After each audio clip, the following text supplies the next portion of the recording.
As the ANC is preparing to go to its elective conference in December, there are ongoing conversations on who will ultimately fill the top 6 positions in the party. Positions that will be highly contested are that of ANC President, Treasurer-General and Secretary-General. Joining us now to speak about the importance of these roles in the party is political analyst Pule Mabe. Mncube, thank you very much for availing yourself this morning. There's a popular saying that goes, he who owns the purse strings does what? I guess you can finish that for yourself, maybe in relation especially to the Treasurer-General position. Yes, most certainly. That's been the position that's been said to be the most critical within the ANC, especially with where it finds itself right now. As you would know, and as the listeners and everyone else at home would know, the ANC right now is currently facing so many financial challenges. And so that is where the role of the Treasurer-General as the custodian of the ANC's funds, custodian of the ANC's property is so critical.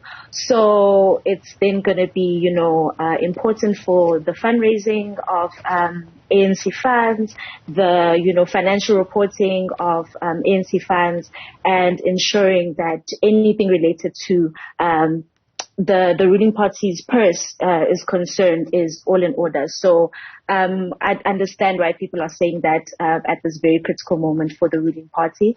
And as you had said, there have been a couple of names that have been brought forward as being potential contenders for that position. I'm not sure if you want me to go into some of those names right now. But in addition to some of those names being brought up, as you'd know, in the road to any elective conference of the ANC, I remember I was much younger when the 2017 elective conference took place, so I was still right up there with my parents.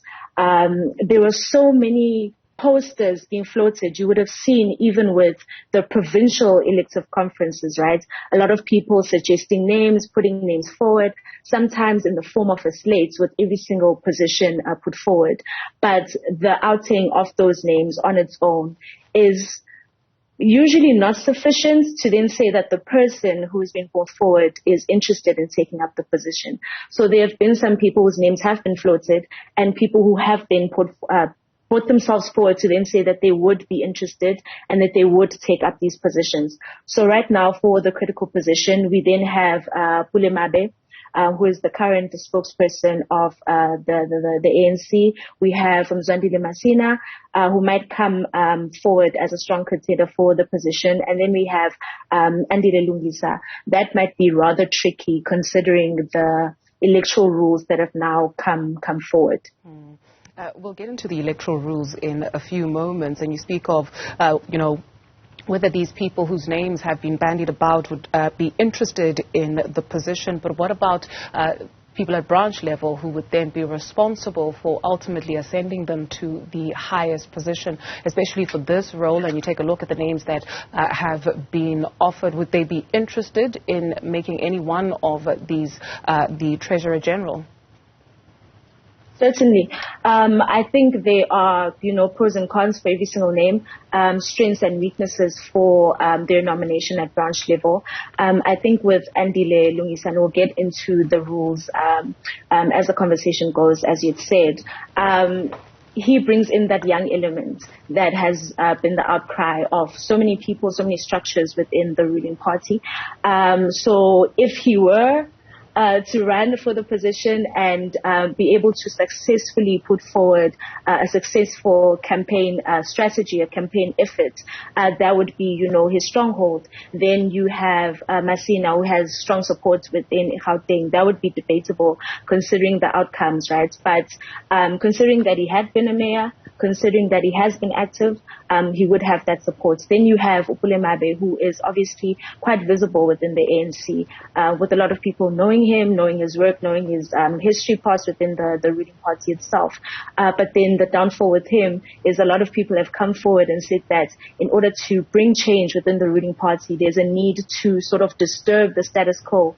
And then when you look at someone who already has a position, although not necessarily in the top 6 itself, but as a spokesperson, someone with such a strong position communicating the decisions of the ruling party, that would be someone who would then be identified as a person who is a part of the current status quo. So, pros and cons, wins and losses for every one of those candidates whose names have been brought forward. Sure. And when we take a look at the importance of the secretary-general position in the party, how pertinent is that? I mean, currently you've got one person that is occupying, 3 of the 6 top positions within the party?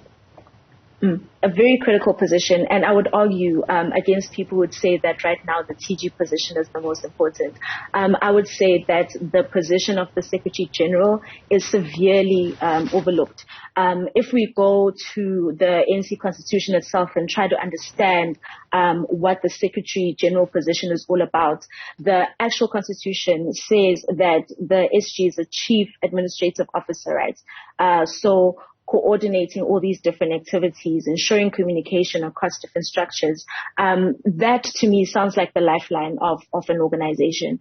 And that is why the weight of the office itself actually demands that there has to be someone who deputizes that position. So it's quite critical and, a position that definitely can't be overlooked.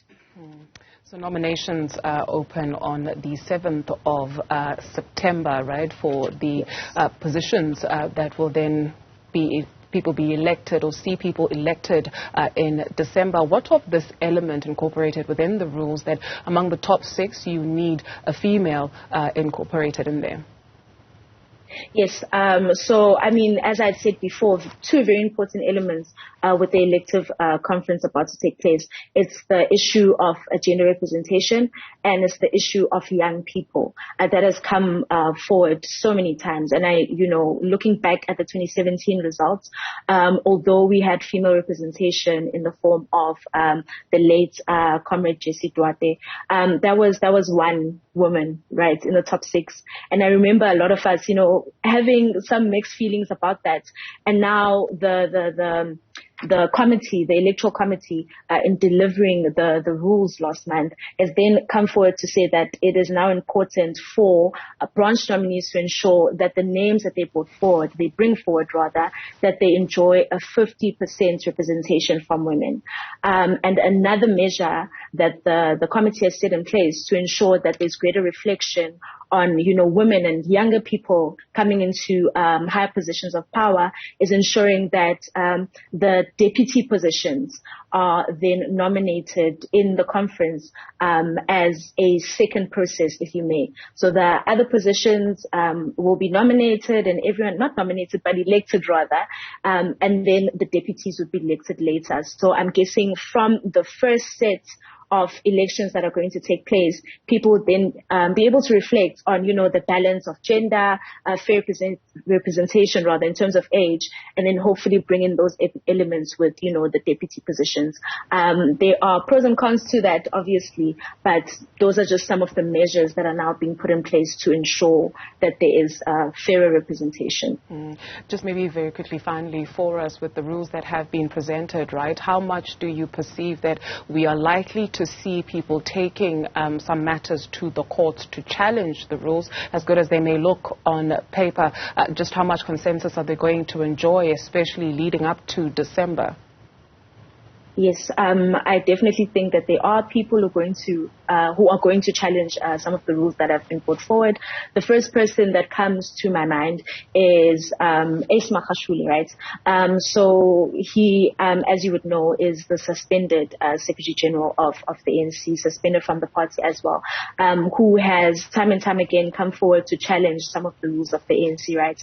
And now, with the new rules coming to the fore, I know that a recent campaign effort in the Free State, he then came forward to say that he is still willing, to run for a position within the top 6, no matter what the rules may be.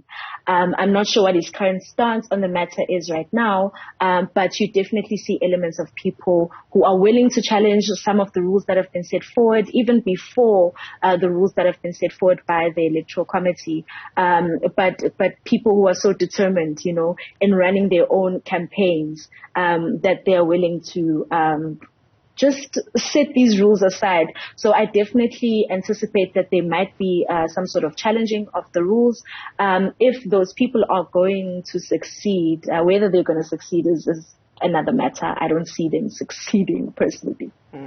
With about 3 and a bit months to go, which should be an interesting time to observe all of these events. Thank you very much, Pule Mabe, as a political analyst.